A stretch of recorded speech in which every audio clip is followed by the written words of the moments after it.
Students, क्या आपको पता है कि एक ऐसी थ्योरम है जो जेई एडवांस के एग्जाम में आती ही है, जिसे हम जेई एडवांस की पालतू थ्योरम बोल रहे हैं। डिस्कस करें। तो करना। परेशान हो गए हम लोग 2.5 साल से। ये भी परेशान हो गए, हम भी परेशान हो गए। करो फिर। कंट्रोल कंट्रोल उदय। थ्योरम का नाम है न्यूटन लेबनिज थ्योरम। काम क्या आती है? बेसिकली इसका काम है डिफरेंशिएशन ऑफ इंटीग्रेशन। और जैसा कि हमें पता है कि डिफरेंशिएशन और इंटीग्रेशन जो है वो एक दूसरे की रिवर्स प्रोसेस है। अरे कहना क्या चाहते हो? कहना ये चाह रहे हैं कि अगर हमारे पास में सपोज करो लिखा हुआ है इंटीग्रेशन ऑफ साइन एक्स और इसका डिफरेंशिएशन हमको करना है, तो हमको पता है कि इंटीग्रेशन और डिफरेंशिएशन जो है वो एक दूसरे की रिवर्स प्रोसेस है। इसका मतलब कि इसका जो आंसर है वो क्या आ जाएगा? Sine x. अब अगर हमारे पास में सपोज करो इस तरह से लिखा हुआ है कि भाई cos of x d x and limit is from date से 0 से π/2, और इसका हमको डिफरेंशिएशन बताना है, तो हमको पता है कि जो ये गिवन है हमारे पास में ये जो है ये तो डेफिनेट इंटीग्रल है, और यहाँ पर जो लिमिट है वो कांस्टेंट है, 0 से π/2 है। इसका मतलब कि ये जो है ये क्या होगा? ये पूरा का पूरा जो इंटीग्रल है ये तो एक कांस्टेंट होगा, और कांस्टेंट का डिफरेंशिएशन जो है वो क्या होता है? 0 होता है। ये बात भी क्लियर है।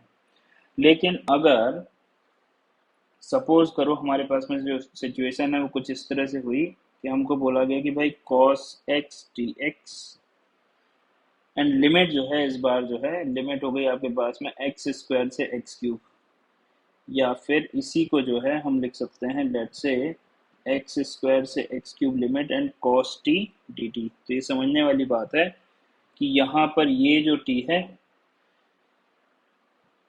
ये dt है, डमी वेरिएबल है। यहाँ पर जो ये x और ये x है ये दोनों डिफरेंट है। क्लियर है बात?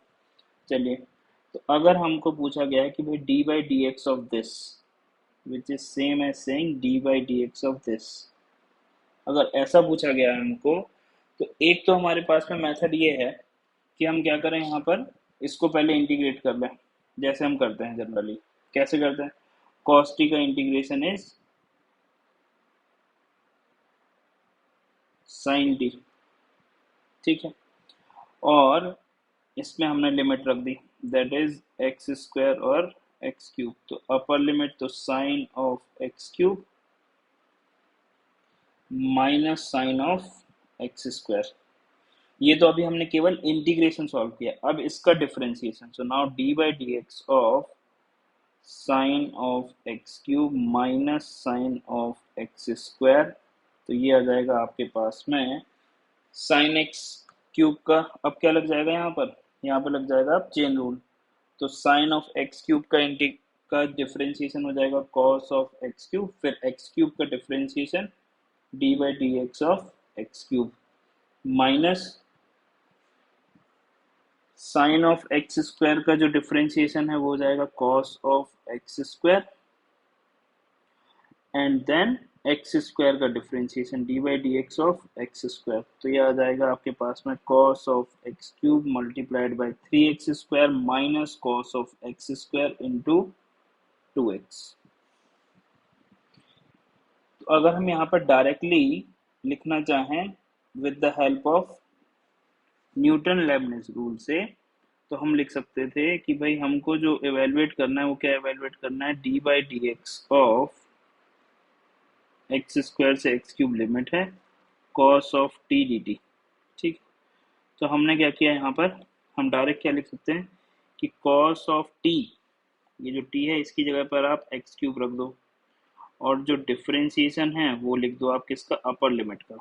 माइनस माइनस साइन लगा दो, फिर आप क्या करो x² को रिप्लेस कर दो t की जगह पर, तो ये आ जाएगा आपके पास में cos of x² then differentiation of x²। तो ये आ गया आपके पास में cos of x³ multiplied by 3x² minus cos of x² into 2x। तू समझा? हाँ। नहीं, तू समझा नहीं। गजब बेइज्जती है। आई होप क्लियर है बात। इन जनरल अगर हम बात करें कि हमारे पास में गिवन है f of x is equal to let's say d by let's say f of x is equal to हमको गिवन है integral of g x d x from h x to k x, और इसी को जो है हम लिख सकते हैं g t d t from h x to k x, और हमको एफ डैश एक्स इवेलुएट करना है। एफ डैश एक्स इवेलुएट करना है, इसका मतलब कि हमें ये जो इंटीग्रल गिवन है इस इंटीग्रल का डिफरेंशिएशन फाइंड आउट करना है। क्लियर है बात? ठीक है। सो लेट्स से कि हमको ये पता है, क्या पता है कि भाई जी x d x is equal to जो है वो कैपिटल ऑफ एफ एक्स है। इसका मतलब क्या हुआ? इसका मतलब ये हुआ कि जो जी एक्स का इंटीग्रेशन एफ एक्स है, मतलब कि एफ एक्स का जो डिफरेंशिएशन है वो क्या है हमारे पास में? जी एक्स है। ये गिवन इन्फॉर्मेशन है, ऐसा हमने मान लिया। ठीक है। तो अगर हम यहाँ से स्टार्ट करें तो अब हमने क्या लिखा? हमने लिखा यहाँ पर जी एक्स का integration is F x and limit is from, limit जो है वो हो गई आपके पास में एच टी से, सॉरी नॉट एच टी,